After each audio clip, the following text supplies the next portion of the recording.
like some ricer shenanigans. Unfortunately, I didn't get any car alarms to go off, but I did get them to go off when I pulled in.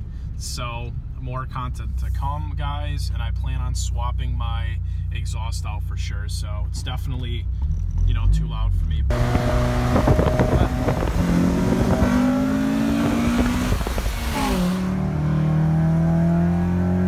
Damn, dude, that thing rips, yo, for like pretty much stock.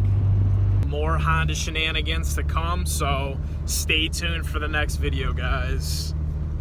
Peace out. You know, I'm gonna do a comparison video, stock versus the K&N, and how it feels and forms a difference wise, if I lost any performance